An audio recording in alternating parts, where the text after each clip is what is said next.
yang eh, diberikan bagi kami untuk boleh sharing pada malam hari ini dalam seri pelajaran Kristen, kehidupan orang-orang Kristen yang pada malam hari ini kami mengambil tema bertumbuh dalam Kristus. Baik, sebelumnya mungkin saya coba share dulu.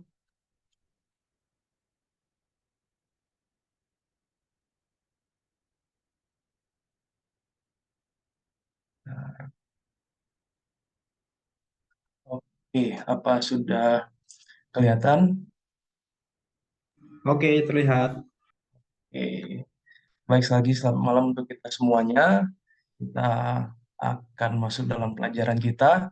Tentu bila mana memungkinkan bagi saudara-saudari untuk Bang Kakak untuk boleh kita nanti sambil sama-sama pegang kitab kita, belajar kitab kita. Sekalipun di dalamnya saya ada masukkan ayat-ayat untuk menjadi bahan pelajaran kita malam hari ini. Sebelum itu, mari kita sama-sama satu dalam doa. Kita doa. Ya Tuhan, dalam kerajaan sorga, kami pada malam hari ini datang untuk mempelajari firman Tuhan. Biarlah kiranya Tuhan menuntun kami, buka hati pikiran kami, agar kami boleh ya Tuhan mengenal Engkau lebih dekat lagi. Dan biarlah kiranya Engkau saja yang menerangkan pikiran kami, menaruh pemikiran-pemikiran yang baik dalam hati dan pikiran. Dalam nama Yesus Kristus kami berdoa. Amin. Baik, em, pada malam hari ini kita akan belajar dari beberapa tokoh di Alkitab. Ada dua perikop nanti yang kita akan coba lihat. Yang pertama tentang Maria dan Marta. Kemudian nanti kita akan lihat sedikit tentang anak yang hilang, perumpamaan tentang anak yang hilang. Tentu hal-hal ini kakak-kakak, saudara-saudari sudah pernah yang lalu mempelajarinya oleh pembicara-pembicara yang lain, atau bahkan dalam meditasi-meditasi Alkitab secara pribadi. Saat ini mari kita berfokus kepada dua hal itu dan juga mengambil dari buku Kebahagiaan Sejati. Mengambil dari buku Kebahagiaan Sejati pasal yang ke-8. Jadi dalam topik ini untuk pelajaran yang selanjutnya lebih dalam untuk Bapak Ibu boleh lakukan secara pribadi. Saya menyarankan buku Kebahagiaan Sejati pasal ke-8 untuk boleh dibaca. Tumbuh dalam Kristus. Tentu sebagai orang-orang Kristen kita tujuannya ingin selamat. Setelah itu, setelah kita masuk dalam kebenaran Tuhan, kita akan berpikir bagaimana saya akan menjalani kehidupan saya sehari-hari. Saya sebagai orang Kristen harus buat apa ya? Bertumbuh dalam Kristus. Ada orang bilang, wah ini teman kita makin hari imannya makin kuat. Seperti apa caranya punya iman yang makin kuat? Apa itu bertumbuh dalam iman? Ini menjadi salah satu hal yang penting dalam kehidupan kita sehari-hari. Karena kalau kita hanya dalam keadaan yang seperti itu saja, tidak ada pertumbuhan, pertambahan yang lain-lain, pasti kita sendiri pun dalam menjalani iman kita akan kering. Nah, saya akan coba berikan beberapa pertanyaan. Pertanyaan yang mudah-mudahan akan membantu kita untuk masuk dalam pelajaran kita. Ini pertanyaan yang sederhana yang bisa kita temui di kehidupan sehari-hari. Pernahkah Bapak Ibu, saudara-saudara yang terkasih, dalam keadaan yang ramai, tapi merasa sendirian? Saya yakin hal ini bisa kita relate ke dalam kehidupan kita. Ramai, tapi rasa sendirian. Kemudian sedikit yang hadir, tapi seperti ramai sekali. Mungkin hadir dalam tim bekerja, mungkin hadir dalam bangku perkuliahan atau pelajaran, atau dalam kumpul-kumpul keluarga. Mungkin keluarga kita secara jumlah nggak banyak-banyak banget, tapi ketika kumpul rasanya senang sekali. atau di gereja atau dalam perkumpulan mungkin seperti Bible study seperti malam hari ini. Kemudian pernahkah capek sekali rasanya padahal kerjanya sedikit? Load kerja yang kita lakukan sebenarnya tidak terlalu banyak, tidak terlalu melibatkan kegiatan fisik yang membuat capek, tapi kok rasanya capek sekali ya? Atau pernahkah kerja berat, tapi kok rasanya tidak terlalu capek, rasanya ringan saja? Mungkin Bapak Ibu pernah merasakannya ketika capek sih, tapi rame, enak, jadi bisa menikmati pekerjaannya, tidak bosen, tidak boring, rasa enjoy. Mungkin jam kerja mungkin dari jam 8 sampai dari jam 9 sampai jam 5, tiba-tiba sudah jam 4 nggak terasa, ih udah jam 4 aja ya. Tapi boleh jadi pernah merasakan jam 9 sampai jam 5 juga, tapi masih jam 2 siang aja kok rasanya lama banget. Pikir udah jam 4 atau jam 5 ternyata masih jam 2. Kemudian pernahkah berada di rumah, tapi kok rumah ini rasanya asing, seperti rasa tidak di rumah. Berikutnya, pernah berada di luar rumah, mungkin di luar rumah di mana saja, di kelas, gereja, di rumah teman, rumah saudara. Aduh, inilah benar-benar rasanya rumah seperti yang memang rumah yang saya impi-impi, yang saya harapkan. Mungkin berikutnya, pernahkah merasakan mendapatkan sedikit, atau ini mungkin cara makan kali ya. Aduh, memang sedikit sih, tapi puas, enak banget, worth it lah. Kita rasa beli ini mungkin harganya juga agak mahal, tapi puas, enak, tidak rasa rugi. Pernah juga kita mungkin rasa dapat banyak, tapi kok rasa kurang. Dapat banyak, tapi kok rasa kurang. Dalam hal ini ada beberapa hal mungkin tentang masalah kuantitas dan kualitas. Kalau diambil dari pertanyaan-pertanyaan ini secara topik-topik umumnya, kita bicara tentang masalah kuantitas dan kualitas. Bicara tentang pertumbuhan secara biologi, kita bicara tentang pertumbuhan dan perkembangan juga. Di mana nanti kita akan lihat, oh ternyata ada pertumbuhan secara kuantitas, ada juga secara kualitas. Sekarang pertanyaannya bagaimana kita bertumbuh dalam Kristus. Dalam hal ini kita akan lihat dua topik. Ada tentang pelayanan dan kehidupan kerohanian. Pelayanan ini dalam hal ini dimaksudkan tentang kegiatan-kegiatan, aktivitas-aktivitas yang dilakukan yang berkaitan dengan hal-hal rohani dan kehidupan kerohanian itu sendiri. Kehidupan rohani ini bisa kepada rasa puas, rasa cukup, rasa syukur, rasa ada sukacita di dalam hati, di mana keduanya seringkali berhubungan. Bisa jadi ada yang berpikir, kalau orang bertumbuh dalam Kristus, pasti dia makin sering pelayanan, makin suka. Apakah itu pelayanan, apakah itu hadir dalam gereja, apakah itu ikut kegiatan-kegiatan. Dan biasanya orang yang tidak ikut-ikut hal itu akan punya pemikiran bahwa saya tidak rohani orangnya, saya bukan orang baik, teman saya tuh rajin betul. Mari kita sama-sama lihat kisah dalam Lukas 10 ayat 38 sampai 42. Kisah 10, Lukas 10 ayat 38 sampai 42 ini kisah tentang Maria dan Marta. Mudah-mudahan tulisannya tidak terlalu kecil dan bisa dibaca. Ayat 38 dikatakan di sini, ketika Yesus dan murid-muridnya dalam perjalanan, tibalah ia di sebuah kampung. Seorang perempuan yang bernama Marta menerima dia di rumahnya. Kita tahu bersama bahwa dalam kisah kehidupannya Yesus, Yesus punya sahabat-sahabat. Nah, salah satunya adalah Marta, di mana kita kenal juga nanti ada Maria, dan mereka punya saudara laki-laki yaitu Lazarus.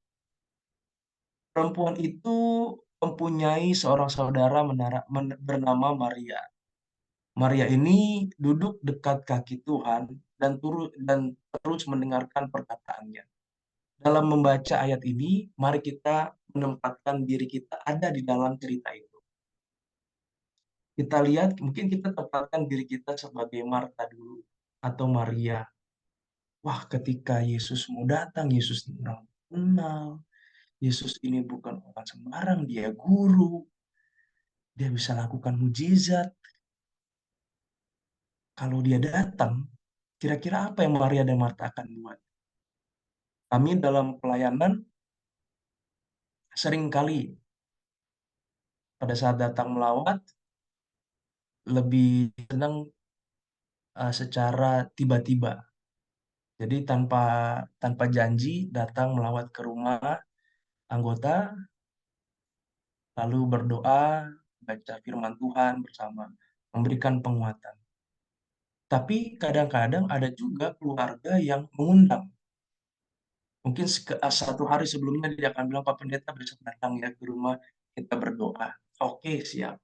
Di waktu yang kita sudah janjian kami datang, biasanya di situ mereka sudah siap, sudah rapi, dan seringkali ibu-ibu masih masih dalam keadaan yang repot.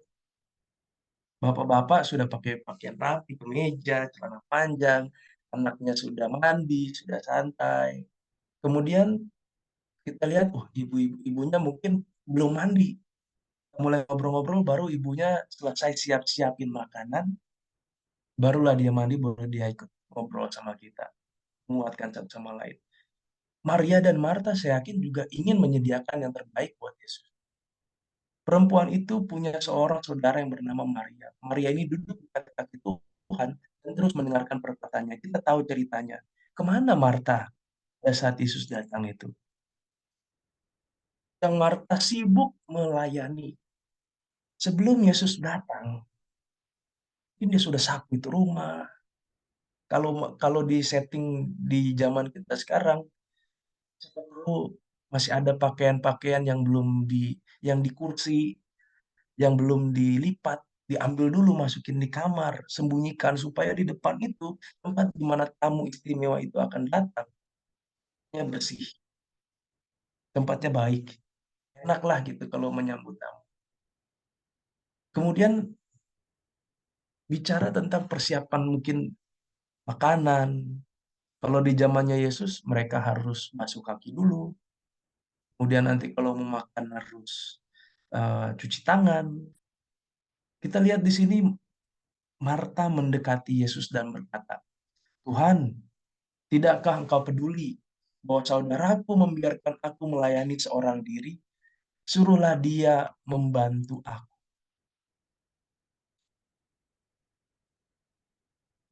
Marta heran ketika dia lihat saudara perempuannya ini. Dia duduk gak ngapa-ngapain. Ada begitu banyak tugas yang harus diselesaikan. Pelayanan-pelayanan kalau dalam kehidupan kita sekarang. Bicara tentang kedatangan Yesus kedua kali. Kalau Yesus waktu itu mau datang ke rumah Marta, kita bayangkan Yesus mau datang ke dunia. Harus siapkan ini, siapkan ini, siapkan ini, siapkan ini, siapkan ini. Pelayanan, penginjilan ke sana kemari. Tapi ada orang yang duduk diam saja. Duduk dekatnya. Tuhan, tidakkah kau peduli bahwa saudaraku membiarkan aku melayani seorang diri? Suruhlah dia membantu aku. Berarti Marta ini lagi sambil kesal dalam hatinya. Dia ini lagi ada tamu, bukannya bantu-bantu kita duduk-duduk santai di situ. Dia ini bukannya ikut dalam pelayanan, bantu-bantu kita, malah duduk-duduk santai baca-baca Alkitab di sana. Mungkin Marta katakan, saya bekerja keras, sangat keras. Dia kerja sendirian. Dan saudara perempuan ini tidak bantu saya, dia hanya datang duduk diam saja.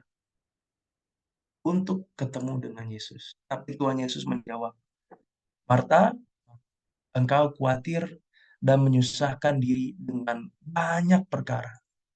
Tetapi hanya satu saja yang perlu. Maria telah memilih bagian yang terbaik, yang tidak akan diambil daripadanya.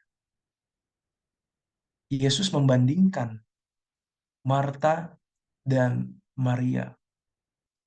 Dalam perkataannya Yesus, berarti Yesus lebih berkenan kepada Maria. Terkadang pada saat kami datang ke rumah orang melawat, salah satu etika biasanya kami pada saat melatih, etikanya adalah makan dulu sebelum berangkat. Makan dulu sebelum berangkat, supaya pada saat di rumah orang tidak lagi pikir-pikir makanan perut kosong, tapi sudah pikir fokus mau pelayanan apa yang dibutuhkan oleh keluarga itu. Yesus pun pada saat itu saya percaya, kita sering bilang, udah Bu, nggak usah repot-repot. Ini bukan sekedar basa-basi kebaikannya kita sebagai budaya ketimuran, tapi ini benar-benar Yesus bilang, kamu repot-repot Marta, duduk saja sini dengar, diam, kita cerita-cerita. Karena setiap perkataan yang Yesus keluarkan adalah lebih bermanfaat daripada roti. Dalam Matius 4 ayat 4. Setiap firman Tuhan itu membuat kita kenyang, hidup. Itulah bagian yang ditinggalkan oleh Marta. Bagian terpenting dari Yesus, firman-Nya yang Marta lewatkan. Tapi Maria, ia duduk, memperhatikan, bertanya, berbicara kepada Yesus. Satu hal penting ini, satu hal yang utama. Secara kasat mata, kalau kita hadir dalam pertemuan itu sebagai tamu juga, ada Marta, ada Maria, ada Yesus. Melihat Maria dan Marta, pasti ada orang yang salut dengan Marta. Dia rajin, dia bantu-bantu, dia rapikan semuanya. Semuanya sudah beres, kita siap tinggal makan. Tapi Yesus, itu penting. Tapi ada yang lebih penting. Yang lebih penting adalah untuk Marta. Persiapkan saja dengan cukup. Tidak usah perlu repot-repot, dengan cukup. Sehingga dia punya waktu untuk mendengarkan perkataan. Hal yang tidak akan bisa diambil daripadanya ketika dia sudah mendengarkan firman. Semua akal budi dan kemampuan manusia tidak dapat mengadakan kehidupan di dalam benda-benda yang terkecil sekalipun alam ini. Hanya melalui hidup yang diberikan Allah sendiri, baik tanaman dan binatang dapat hidup. Maka hanya melalui kehidupan yang datang dari Allah itulah kehidupan rohani dapat berada dalam hati manusia. Kehidupan yang datangnya dari Yesus. Satu hal yang Marta lewatkan. Itulah yang membuat dia bisa hidup tanpa harus khawatir apa yang harus dia persiapkan. Terus tidak jadi marah kepada dia kalau rumah itu atau persiapannya tidak terlalu baik. Menyambut Yesus, bagi Yesus pada saat itu, yang penting hatimu siap. Hal-hal kecil di pinggir-pinggirnya, hal-hal pelayanan-pelayanan yang kecil, bisa dipersiapkan. Yesus menghargai kedermawanan hati mereka. Tapi jangan sampai itu membuat mereka hilang akan tujuan dan maksud kedatangan Yesus itu sendiri datang ke rumah itu. Karena sedangkan kami saja sebagai pelayan-pelayan di jemaat, datang itu ada tujuan, bukan cuma sekedar mau cerita-cerita. Kami datang mau lihat bagaimana keluarga ini dalam kehidupan kerohanian mereka. Adakah yang bisa dibantu? Adakah kira-kira ibarat dokter atau ibarat petani melihat tumbuhan, adakah indikasi-indikasi? dan hal-hal yang pergumulan mereka yang bisa kami bantu melalui pekabaran firman Tuhan. Apalagi Yesus pada saat itu ketika ia mau datang ketemu Marta dan Maria. Yesus bukan cuma sekedar mau dapat tumpangan rumah atau mau sekedar mau cari makan, mau ketemu sama mereka, heart to heart, empat mata, terbuka. Yesus mau beritahu kepada mereka firman yang membawa kehidupan buat mereka. Ketika kita dalam pelajaran atau dalam kegiatan pelayanan, dalam kegiatan gereja, mari kita fokus kepada pelayanan itu, lakukan bagian yang harus kita lakukan, tapi fokus juga kepada firman Tuhan. Atau kalau itu lagu pujian, fokus dengarkan lagu pujian. Kalau itu kesaksian, cerita dari seseorang teman-teman kita, fokus dengarkan. Dapatkan pelajaran yang membawa kehidupan buat kita. Kita hanya tinggal menikmati perkataan firman Tuhan yang kita bisa dapat. Pertumbuhan kerohanian, maka kita bisa dapati. Itu seperti proses. Bahwa itu bisa terjadi kapan saja. Dari peristiwa Marta dan Maria, kita dapat mengambil pelajaran kerohanian buat kita. Dalam kehidupan Bapak, Ibu, Saudara-saudara sekalian sehari-hari, dalam perjalanan ke tempat kerja, di tempat bekerja, kita bisa mendapatkan pelajaran-pelajaran kerohanian. Bertumbuh dalam Kristus bukan hanya ketika hadir berpartisipasi dalam kegiatan gerejawi, tapi dalam kehidupan sehari-hari. Lihatlah tangan Tuhan bekerja dalam hidup kita. Karena kita hidup sehari-hari, kegiatan gereja itu yang weekly, artinya by event, hanya di waktu tertentu itu saja. Tapi kehidupan kita setelahnya, disitulah kita dapat bertumbuh dalam Kristus. Maka kita bisa dapati dalam melakukan kegiatan-kegiatan rohani itu untuk bertumbuh, bukan itu indikator utamanya, bukan itu faktor utamanya untuk bertumbuh dalam Kristus. Itu penunjang, itu penunjang. Tapi perkataan firman Tuhan yang kita serap, yang kita imani, yang ketika kita terima seperti berlawanan dengan diri kita dan kita bergumul. Itulah sumber pertumbuhan untuk kehidupan rohani. Hanyalah melalui hidup yang telah diberikan Allah. Semua akal budi dan kemampuan manusia tidak dapat mengadakan kehidupan. Mau gereja bikin program sebagus apapun, kalau kita tidak menikmati maksud-maksud rohani dalam program-program metode-metode yang cemerlang itu tidak akan membawa pertumbuhan dan kehidupan kerohanian buat kita. Tapi sesederhana apapun kegiatan itu, ketika kita menikmati seperti Maria duduk di kaki Yesus, dia hadir di hadirat Tuhan, in the presence of God. She realize, dia paham, dia tahu, dia sadar.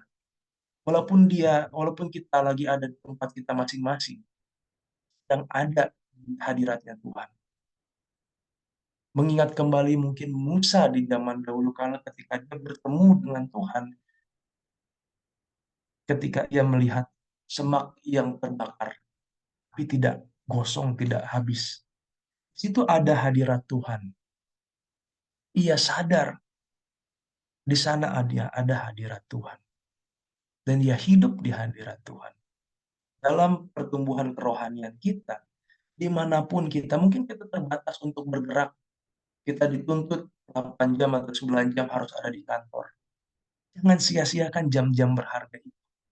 Karena dalam kehidupan sehari-hari praktikal, disitulah kita bisa bertumbuh dalam Tuhan. Kemudian kita akan lihat juga beberapa hal dalam perumpamaan tentang anak yang hilang. Kita tahu bersama bagaimana kisah ini. Kita sama-sama kembali lihat hal-hal penting berkaitan dengan bertumbuh dalam Kristus. Ada tentang pelayanan dan juga kehidupan kerohanian. Dalam ayat yang ke-11 dikatakan, Yesus berkata lagi, ada seorang mempunyai dua anak laki-laki. Kata yang bungsu kepada ayahnya, Bapa, berikanlah kepadaku bagian harta milik kita yang menjadi hakku. Lalu ayahnya membagi-bagikan harta kekayaan itu di antara mereka. Ini bapak punya dua anak laki-laki, anak bungsunya minta harta. Kita tahu bersama warisan itu biasanya dikasih ketika orang tua itu meninggal. Pada saat yang bersamaan ketika anak bungsu ini minta harta, berarti dia minta atau mengharapkan hal yang tidak diharapkan, kematian bapaknya. Sama saja dia minta, matilah Pak, supaya saya dapat warisan. Lalu ayahnya membagikan harta kekayaannya itu di antara mereka. Sangat baik bapaknya. Dia bagikan hartanya, ya mungkin gambarannya kurang lebih segini kali ya dalam kehidupan kita sehari-hari. Ini kalau dianggap ini harta sang bapak, dibagikanlah ini sedikit, lebih sedikit, agak lebih sedikit untuk sang anak bungsu, sisanya buat sang anak yang sulung.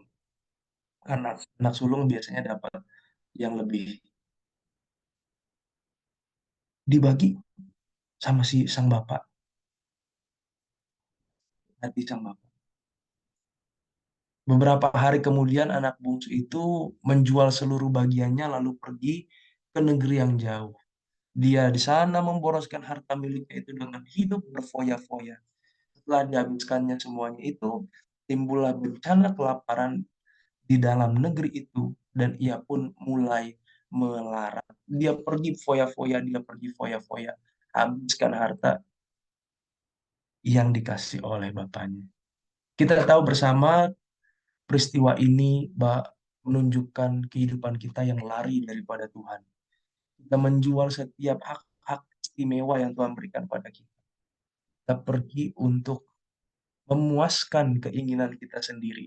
Hidup foya-foya sesuai dengan apa yang saya mau, apa yang saya inginkan. Ini berlanjut. Lalu ia pergi dan bekerja pada seorang majikan di negeri itu. Orang itu menyuruhnya ke ladang untuk menjaga babinya. Lalu ia ingin mengisi perutnya dengan ampas yang menjadi makanan babi itu. Tapi tidak seorang pun yang memberikannya kepadanya. Sudah melarat, disuruh kerja, jaga kerjaannya juga kerjaan yang kita bilang ya pada zaman itu pekerjaan di level yang paling rendah. Gak bisa makan. Mau ambil itu makanan babi, gak dibolehin. Dia ingin pergi ke kota. Dia tapi akhirnya bukannya senang-senang, malah sengsara. Senangnya hanya semu, senangnya hanya sementara. Itulah yang terjadi ketika kita hidup dalam kehidupan sehari-hari, tapi tidak dalam hadirat Tuhan. Tidak dalam hadirat Tuhan, seperti Maria tadi sebelumnya. Marta, pada saat dia melakukan pelayanan siap-siap segala macam, pada saat siap-siap dia rasa bangga, saya berbuat baik buat Yesus. Tapi apa kemudian yang keluar dari perkataannya? Dia ternyata gondok, dia ternyata kesal. Adiknya enggak, saudaranya enggak ngapa-ngapain. Hanya duduk saja. Rasa bangga itu ternyata hanya ditujukan kepada diri sendiri. Dia ingin saudaranya itu, Maria itu, sama dong kayak saya. Bisa ini, bisa itu, bisa ini. Ini siapin itu. Tapi ternyata dalam pertumbuhannya, ia sedang tidak bertumbuh. Sama seperti anak bungsu ini, dia pikir dia menikmati hidup, tapi ternyata dia menikmati kesengsaraan. Ketika kita hidup jauh dari hadirat Tuhan, itulah yang akan terjadi. Lalu ayat yang ke-17 katakan, lalu ia menyadari keadaannya. Dia lihatlah sekelilingnya, saya di rumah bisa enak duduk santai. Mungkin kalau zaman sekarang sofanya empuk, ada kipas, ada AC. Tapi ini duduk di pojok-pojokan.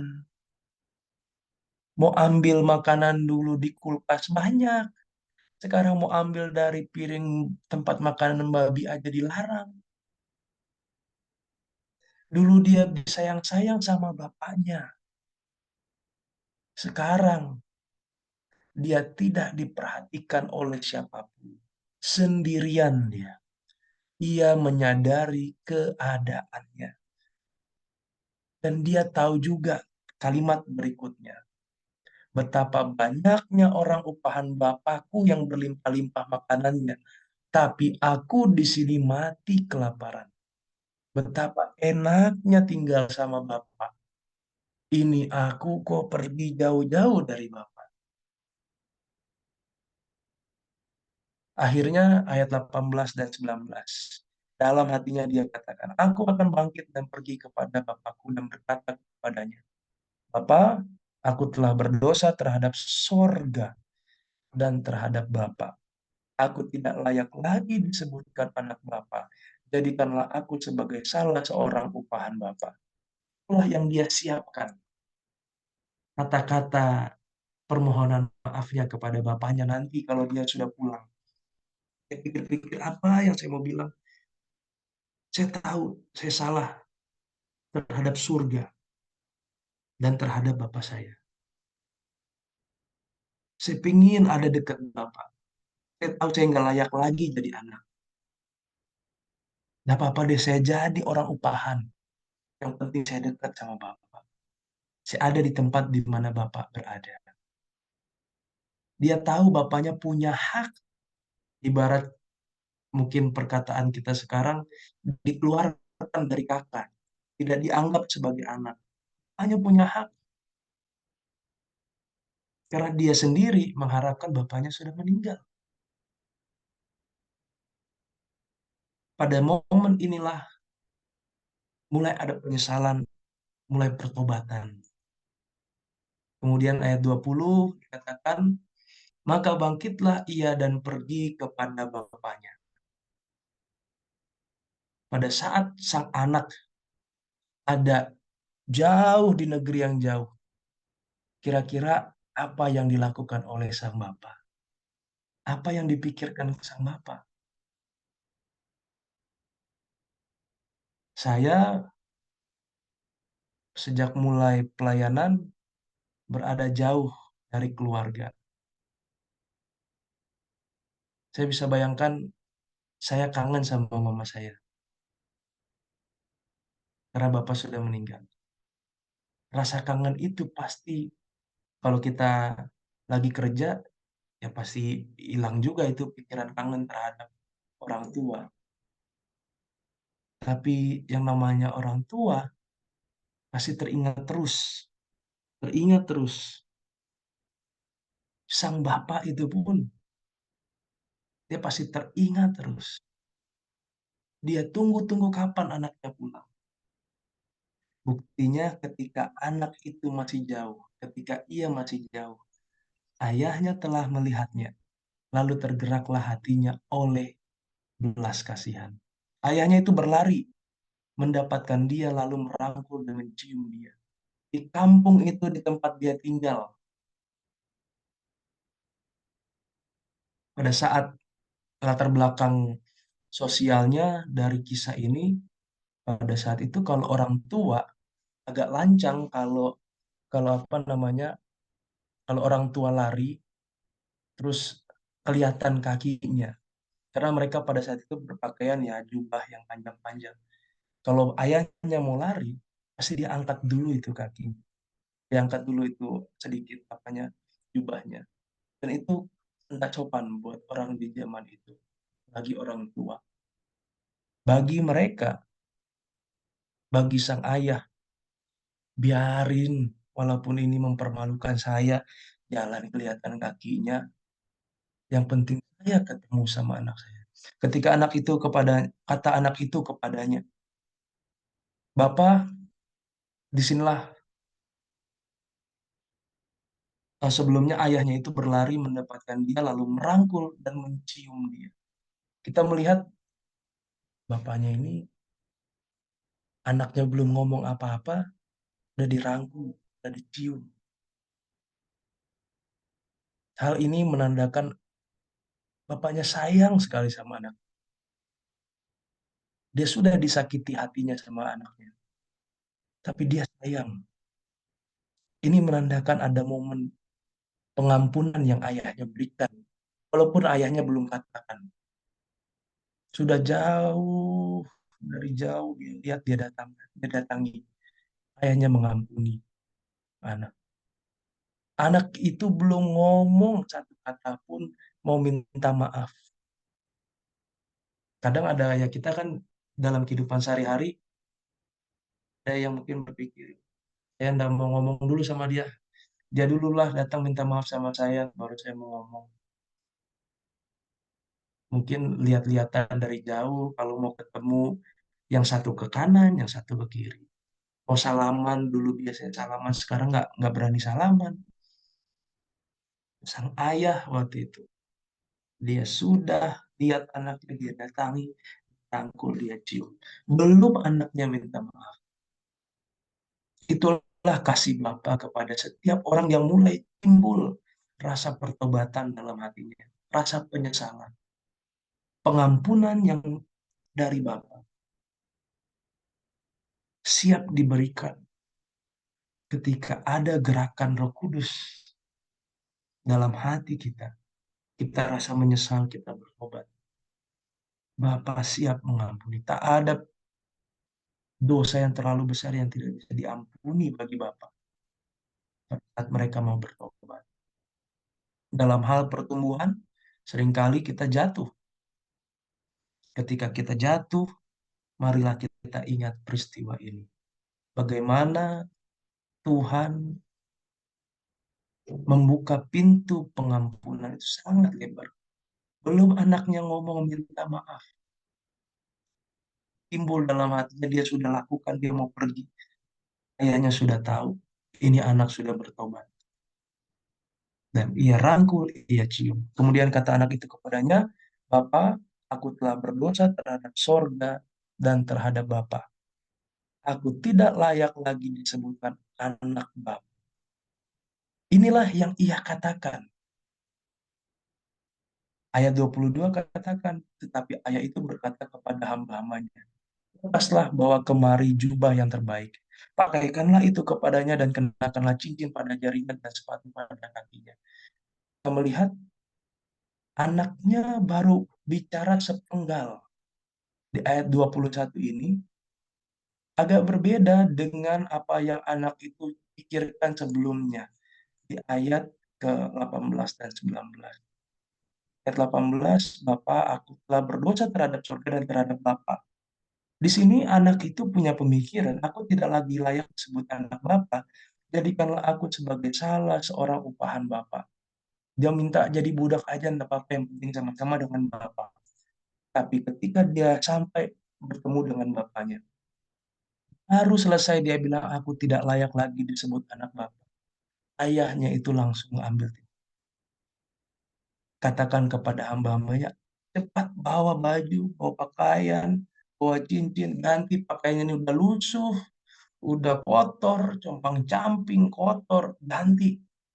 Anak bapak, pakaiannya, pakaian yang terbaik, yang bersih. Dia, sang bapak, menerima sang anak apa adanya.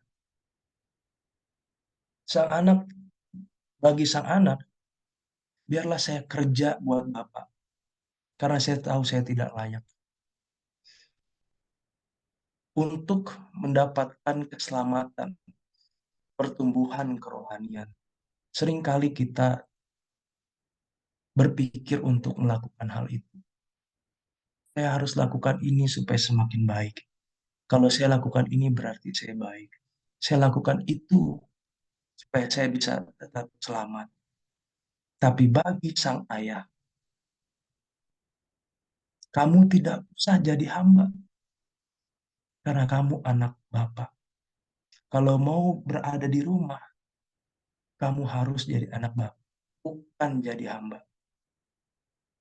Untuk berada dekat sama Bapa, kamu perlukan hanya terima saja kasih karunia daripada Bapa. Dalam pertumbuhan kerohanian kita, maka terimalah kasih daripada Bapa itu. Yakini, imani bahwa kita anak Tuhan, anak Bapa, siap untuk bertumbuh. Bayangkanlah kasihnya yang besar buat kita. Maka itu yang akan mendorong kita bertumbuh dalam kehidupan sehari-hari.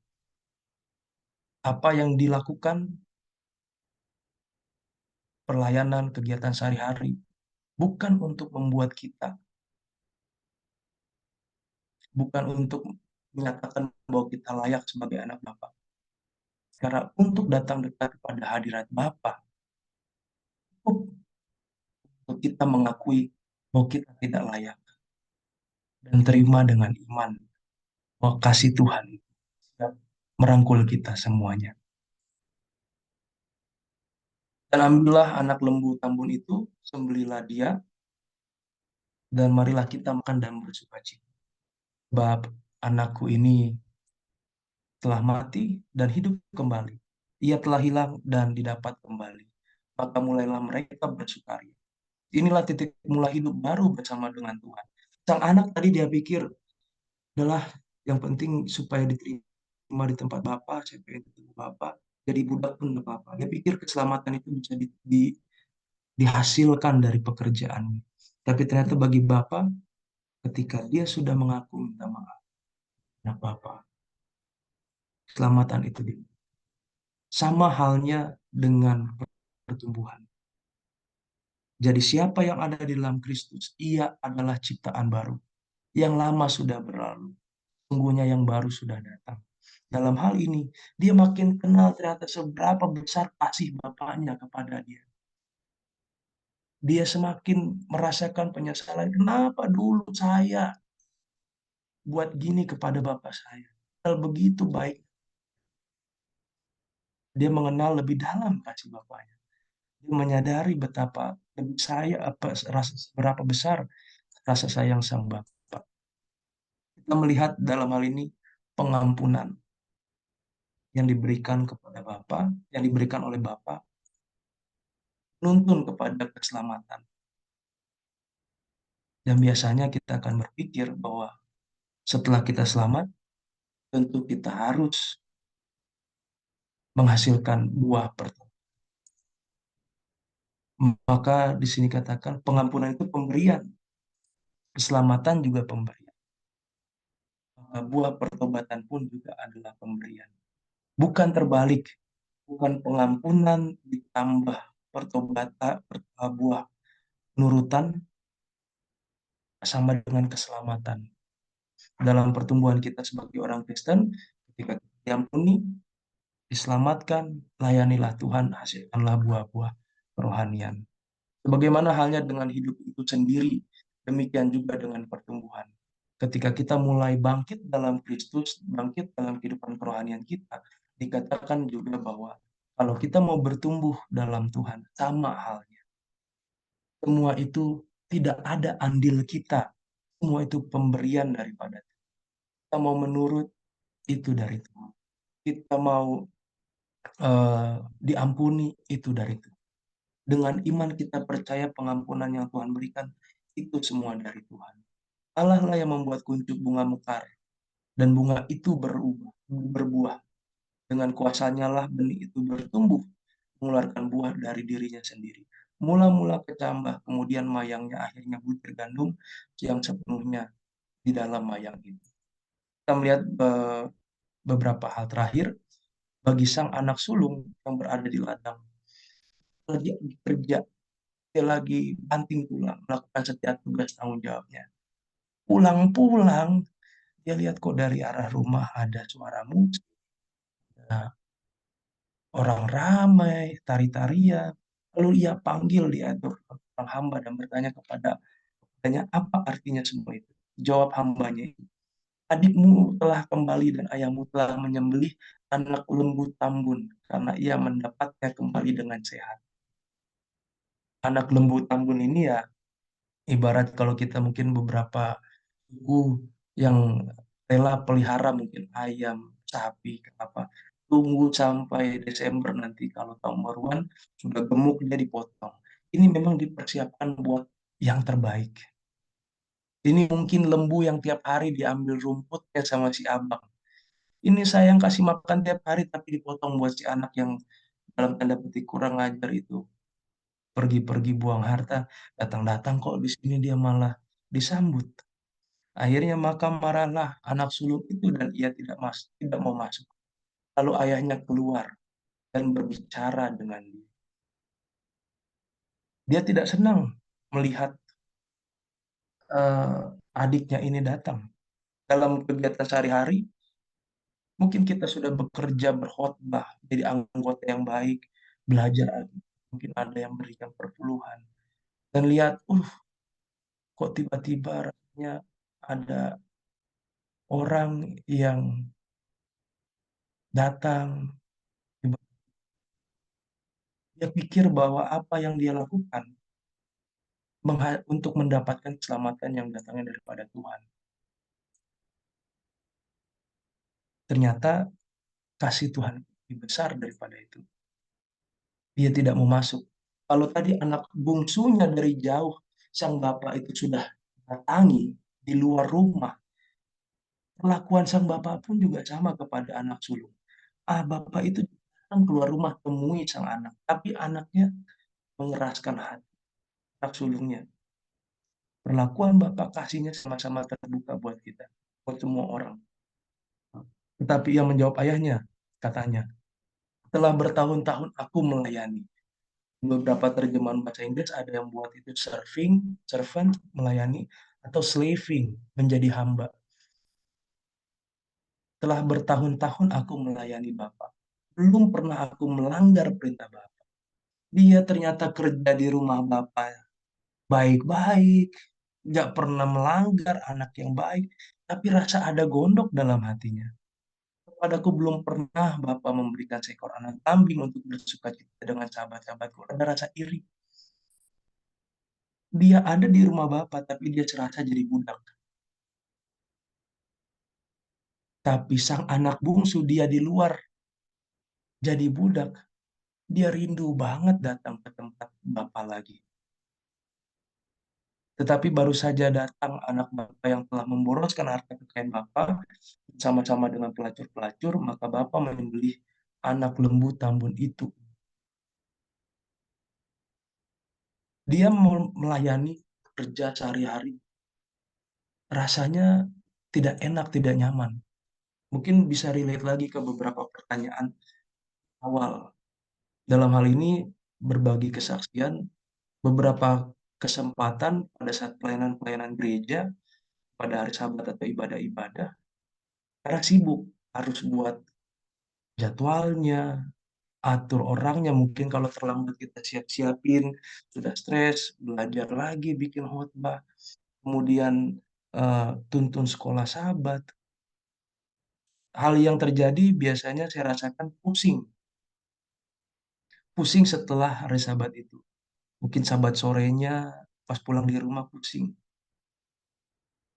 karena rasa sibuk.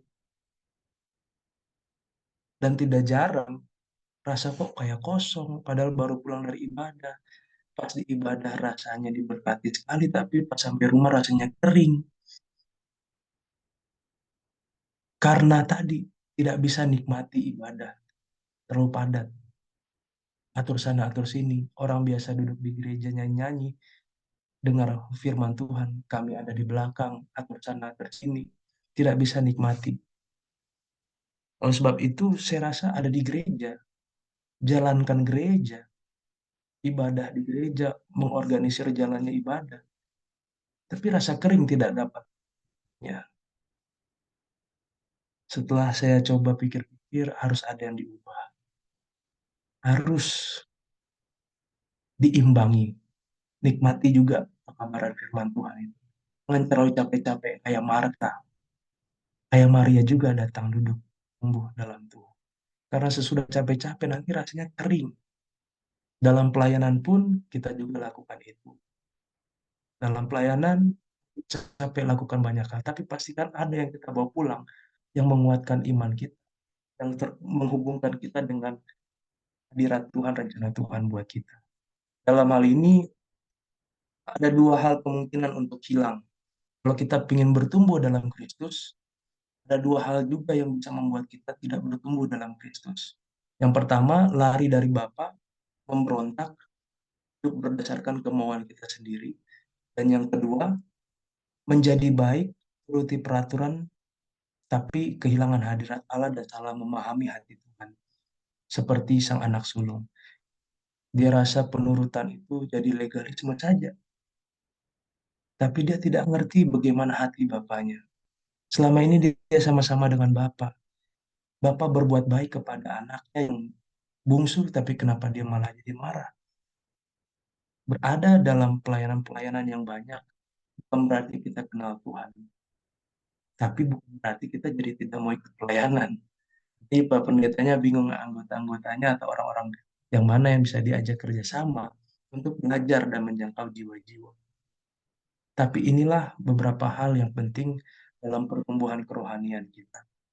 Yesus berbicara untuk sang anak sulung, karena pada saat itu, di ayat 1 dan 2 ya seperti kita bersama, para pemungut cukai dan orang-orang berdosa biasanya datang kepada Yesus untuk mendengarkan dia. Sungut-sungutlah orang Farisi ahli-ahli Taurat. Katanya ia menerima orang-orang berdosa dan makan sama-sama dengan mereka. Bingung mereka. Kalau memang orang baik, kenapa duduknya sama-sama orang jahat? Duduknya sama-sama mereka. Kami-kami ini buat itu, puasa sana, puasa sini, berdoa di pinggir jalan, di mana-mana. Risih rasanya, ngapain sih duduk sama-sama mereka? Seperti tidak senang melihat orang lain selamat. Padahal Yesus datang untuk menyelamatkan mereka. Dalam hal ini, kita boleh melihat beberapa hal yang kita bisa dapatkan. Bertumbuh dalam Yesus berbicara tentang hubungan keintiman dengan Tuhan. Bagaimana kita memulai karena mengakui dosa, Yesus mengampuni kita dengan iman kita percaya, demikian juga kita bertumbuh dalam Tuhan. Yesus katakan tadi dalam beberapa poin berarti kita dapatkan usaha kita untuk membuat diri kita baik tidak akan membuat diri kita lebih baik. Tapi dengan berserah kepada Tuhan, Tuhan yang berkuasa dalam diri kita, itulah yang bisa membuat diri kita bertumbuh. Pelayanan penting, hal-hal gerejawi penting. Tapi lebih penting adalah menemukan Yesus dalam setiap pelayanan dan kegiatan gerejawi itu. Ketika kita tidak temukan Yesus di dalamnya, kita tidak meluangkan, menaruh seluruh perhatian kita untuk kenal dengan Yesus pada saat itu, kita sedang melewatkan bagian yang terbaik dari program atau metode-metode itu. Jatuhnya sama seperti Marta. Kita ingin seperti Maria. Maka pertumbuhan itu mulai dari dalam. Itulah yang akan bertumbuh. Seperti tadi Mbak kutipan bahwa kuasa Tuhan itulah yang akan membuat kita seperti tanaman berbunga dan berbuah. Pertumbuhan kerohanian bukan dihitung, dinilai berdasarkan banyaknya kegiatan yang dilakukan. Tapi seberapa kasih yang kita luangkan untuk ikut berpartisipasi di dalamnya. Berapa kita mengenal Yesus melalui kegiatan itu.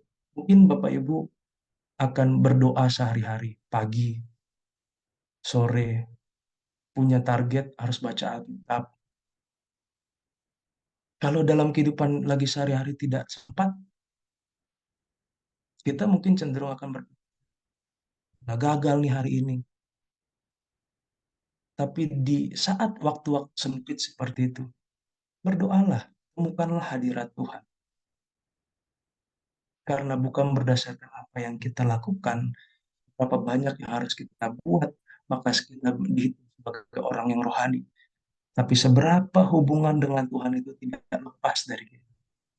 Karena kita bisa saja baca Alkitab, tapi tidak dapat Yesus dari dalamnya. Hanya sekedar lewat saja jadinya. Ditemukanlah Yesus, maka Yesuslah yang akan membuat kita bertumbuh. Terima kasih, Tuhan memberkati.